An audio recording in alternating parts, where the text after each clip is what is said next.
In 2013, a mysterious message arrived at the San Francisco Police Department. The sender claimed to be the mastermind behind the infamous Alcatraz prison escape and stated he was ready to turn himself in and reveal everything, on one condition: that he receive proper medical treatment, as his health had deteriorated severely now that he was over 80 years old. Strangely, U.S. authorities responded within just 1 hour, issuing a statement accepting his offer and promising to provide him with the best possible care, while eagerly awaiting his next move. But the inmate never contacted them again, as if he'd been toying with them all along, or perhaps he'd already passed away. Whatever the case, his silence left the Alcatraz escape shrouded in mystery, cementing it as the smartest, boldest prison break in human history, especially given that the facility itself, nicknamed the Hell, was famously considered escape-proof hell on Earth. All right, let me break this down for you today with the smartest prison escape story humanity's ever known.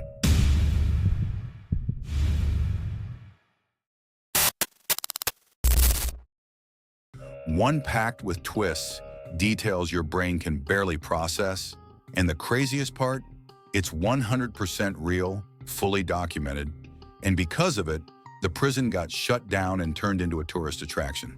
They even carved this line at the entrance: "Dreams of freedom are forever shattered on the rock of Alcatraz." Let's kick things off with today's story, because you're gonna love this. That island you're staring at? Not some vacation spot or a place you'd ever want to visit. Nope, that's Alcatraz Prison, established in 1934.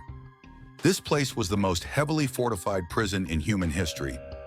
Every brick, every detail was meticulously designed, not just to stop escapes, but to break the minds of the inmates. And why? Because Alcatraz wasn't your average lockup. It was a disciplinary barracks. Every single prisoner there was shipped in from other U.S. prisons. Let me spell it out. If they committed a crime anywhere in the States, they'd get tossed in a regular jail based on their offense. But if they screwed up while already locked up, bam! They got transferred to Alcatraz as punishment. Now imagine what Alcatraz was like. First off, the prison sat on a deserted island spanning 22 hectares, just 2 kilometers off the coast of San Francisco. The climate? Bone-chilling, surrounded by icy waters. In summer, the ocean temperature might barely hit 12 degrees Celsius, 54 degrees Fahrenheit. But the rest of the year, the water hovered around freezing, paired with brutal, raging currents. Swimming straight up impossible. And here's the kicker. U.S. authorities heavily pushed the myth that they'd stock the waters around the island with hundreds of sharks and electric eels. So, if anyone dumb enough tried to tough out the cold and escape, they'd get a nasty surprise waiting for them. None of it was true. The whole point was to crank up the terror in the inmates' heads, to make sure no one even dared to dream of escaping. Classic psychological warfare, Alcatraz style. Every cell had an exposed sink and toilet, zero privacy, 24/7. Guards patrolled the corridors around the clock, eyes glued to the inmates' every move, even when they were inside their cells. Leaving your cell? Forget it. Unless it was for one of two things: meals or recreation. Chow time in the kitchen. Exactly 30 minutes, not a second more. The yard, 6-minute break. Showers once a week if you were lucky. And get this, the prisoners themselves were forced to handle all the cleaning, cooking, maintenance, and repairs inside the prison. They worked in shifts, each stuck with a specific job. You'd only get let out of your cell if you had work to do. And the second your shift ended, back to the cell you went. Then you just sit on your bunk, staring at the walls. But here's the kicker. Alcatraz wasn't just punishment for inmates.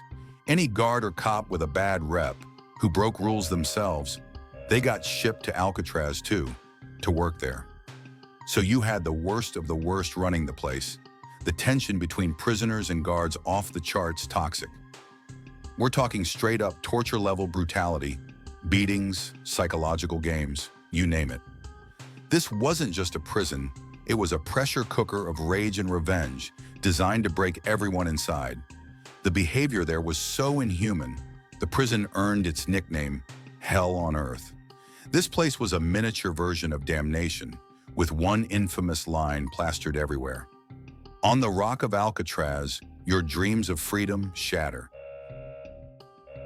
Escaping wasn't just unlikely, it was pure delusion. But here's the wild part. 14 escape attempts still went down. Every single inmate who tried to escape was executed on the spot, as a brutal warning to the others. Now let's be real, these prisoners were no saints. We're talking guys who'd committed crimes so bad inside other prisons that they got shipped to Alcatraz as punishment. You don't end up there for jaywalking. Let's just say they earned that harsh treatment. But after everything I've laid out, the freezing waters, the sharks, fake or not, the sadistic guards, the soul-crushing routine, how the hell did anyone pull off the impossible and escape?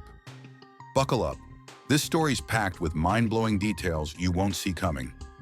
Let's walk through it step by step. Every word of this is 100% true.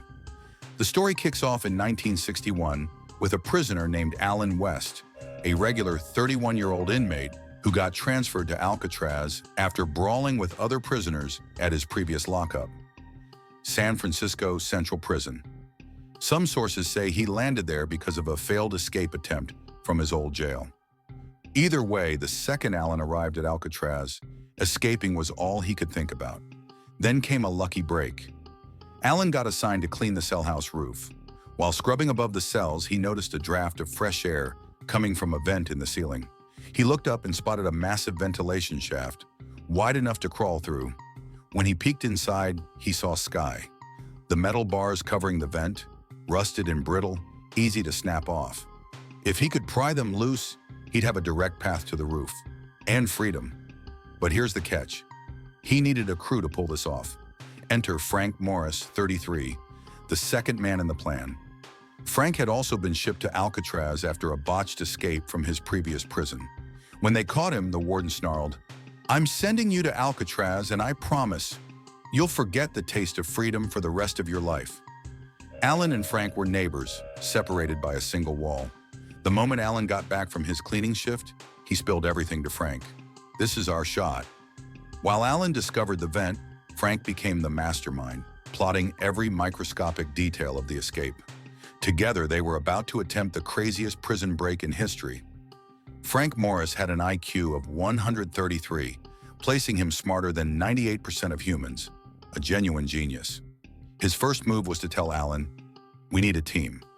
After 5 days of deliberation, he chose the Anglin brothers, John and Clarence, primarily because they were neighboring inmates sharing a cell. Every night, Frank and Allen would discuss the plan, then relay updates through the wall to the Anglin brothers. Frank's first instruction to Allen was, "Next time you're assigned to clean, survey the entire area and map the route to the ventilation shaft." During his next cleaning shift, Allen discovered a narrow abandoned utility corridor behind the cells, about 1 meter wide, housing sewage pipes.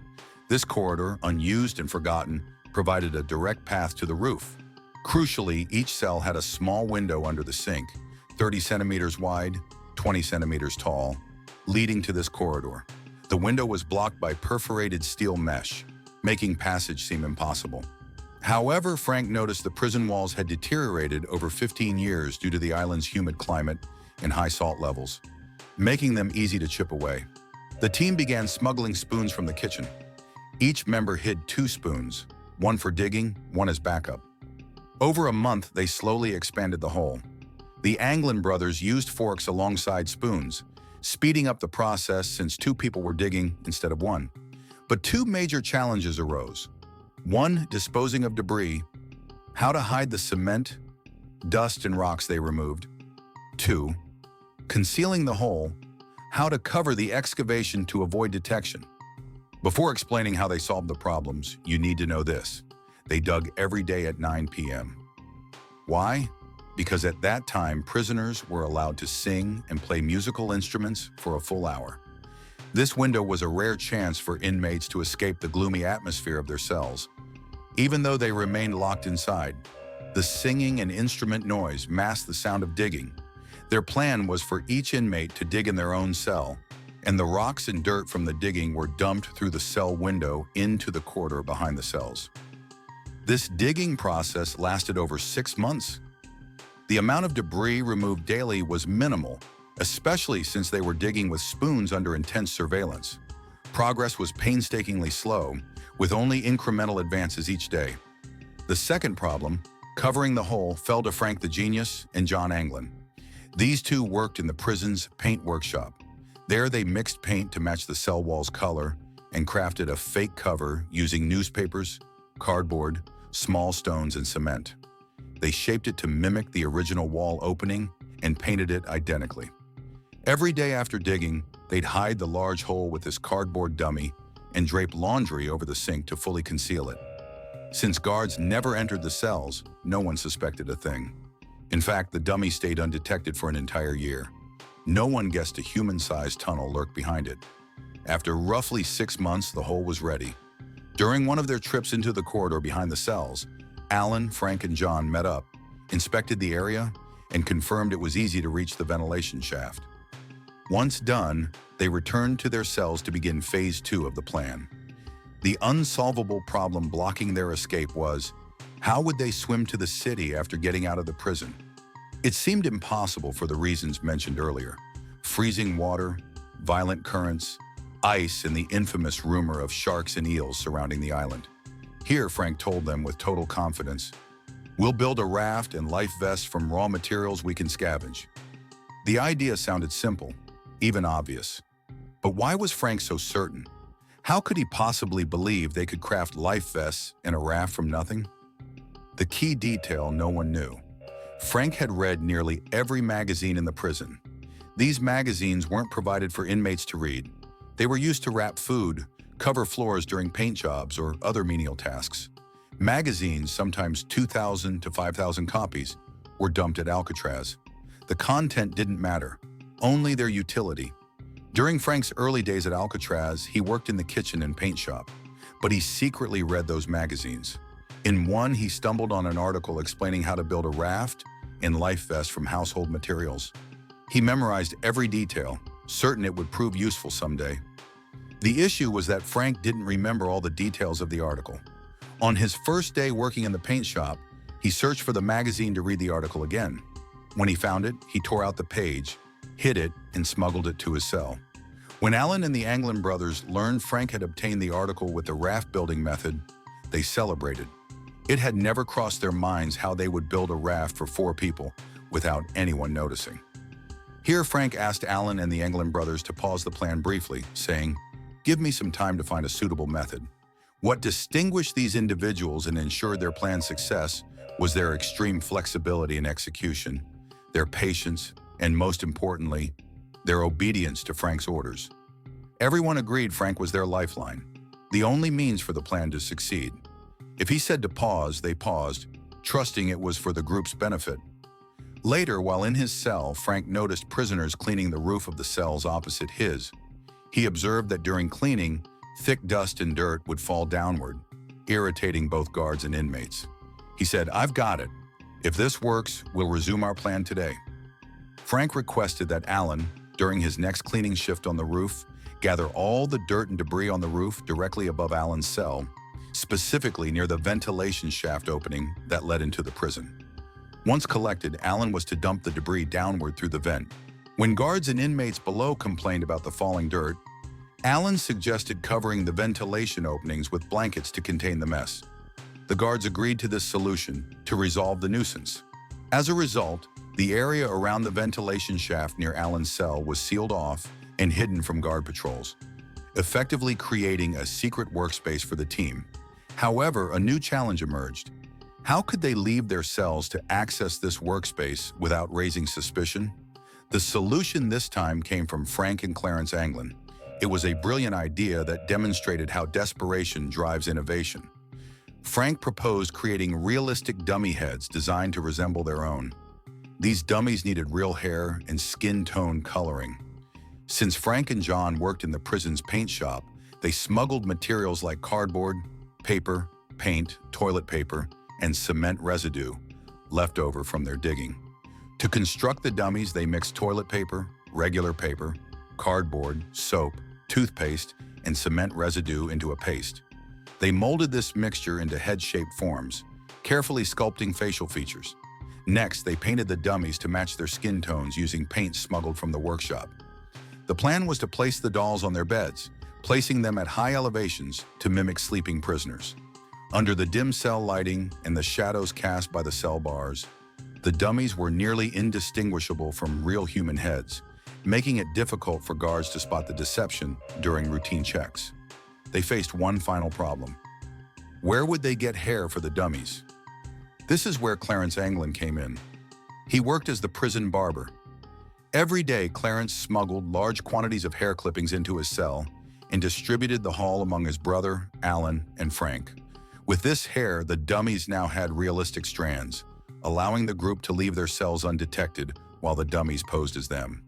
The plan was that each night, during the designated singing hour for the prisoners, they would place the dolls' heads on their beds, exit their cells through the ventilation shaft, and begin work. Their tasks were twofold. 1.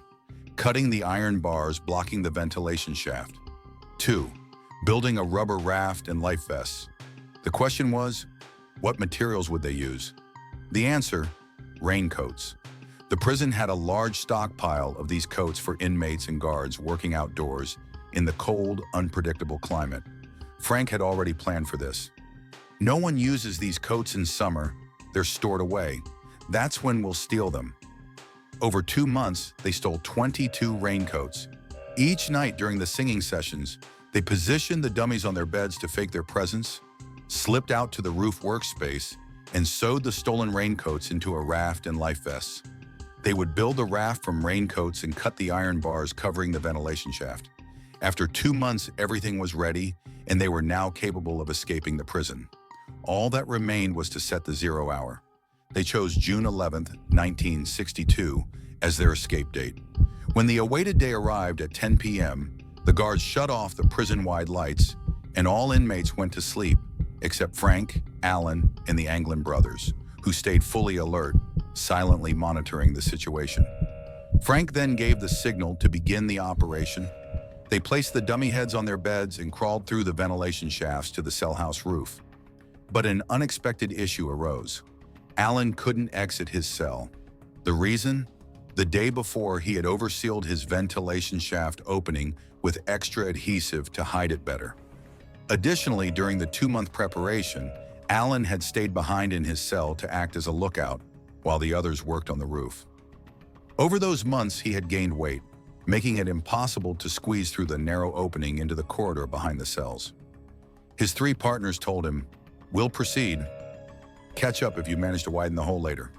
The remaining trio climbed to the cell house roof, entered the ventilation shaft, and continued until they reached the prison's outer roof. There they slipped downward and discovered no snipers, no guards, proving the prison's fearsome reputation was built on myths and rumors. They reached the prison's perimeter fence, a metal mesh barrier, cut through it, and emerged onto the shoreline. There they unfolded the raft and life vests. To inflate them, they used a homemade pump crafted from a musical accordion. They removed the instrument's sound components and repurposed it into a bellows. After inflating the raft, they waited briefly, hoping Alan might still catch up. Alan, the man who'd sparked the idea and brought them this far, was now stranded. Losing hope, the trio boarded the raft and set off toward freedom. The next morning at 7:30 a.m., guards began their routine cell checks. When a guard reached the Anglin brothers' cell, he noticed both inmates still sleeping. He jabbed one of the dummy heads with his baton. It fell to the floor. The guard stumbled backward in shock, unlocked the cell, and discovered the brothers were gone. Ironically, the dummies and escape tools they used are now displayed in the prison's museum, drawing tourists worldwide. The guards then rushed to Alan's cell, finding him slumped on the floor, smoking, half-conscious and deeply depressed. Alan cooperated fully, confessing everything. He was so broken that he begged the guards to end his life to escape his misery. When asked where the others had fled, Alan replied, "Only Frank knows the destination." He insisted on keeping it secret so that if one of us got caught, we couldn't expose the others. This detail alone underscores Frank's cold, calculated genius. Search teams found no trace of the 3 escapees, so prison authorities declared they drowned at sea, claiming their escape succeeded, but they'd failed to survive the ocean. This was a lie. Officers later spotted life vests washed ashore on the opposite coast, but the statement was purely to cover up the prison's humiliation. U.S. authorities kept the escape's details classified for 20 years, refusing to reveal how the inmates pulled it off. In 1979, a film dramatizing the escape was released. Oddly, while most of its details were accurate, the writers obtained them through unofficial leaks. No government sources cooperated. Authorities remained oddly secretive, yet the film's producers had precise, verified intel. After the escape shook the world, Alcatraz closed in 1963. The original inscription, "On the rock of Alcatraz, your dreams of freedom shatter," was replaced with, "Dreams of freedom are forever shattered on the rock of Alcatraz." The prison became a tourist attraction. In 1975, the Anglin brothers mailed a photo to U.S. police to prove they were alive. Then in 2013, Frank Morris, the mastermind, sent a letter to police offering to surrender, but he vanished again. Sadly, Alan West, who discovered the escape route and helped plan it, never escaped. Ironically, his capture allowed the full story to surface. Without him, the world might never have learned the truth behind history's boldest prison break. Today, a new film about the escape is in the works. While the original movie remains a classic, fans hope this one will dive deeper into untold details. So what's your take? Was the prison's psychological warfare, lies about sharks freezing water, the real barrier to escape? Or was Frank Morris simply a next-level genius who outsmarted the system? Let me know in the comments, and if you crave more wild stories like this, hit subscribe.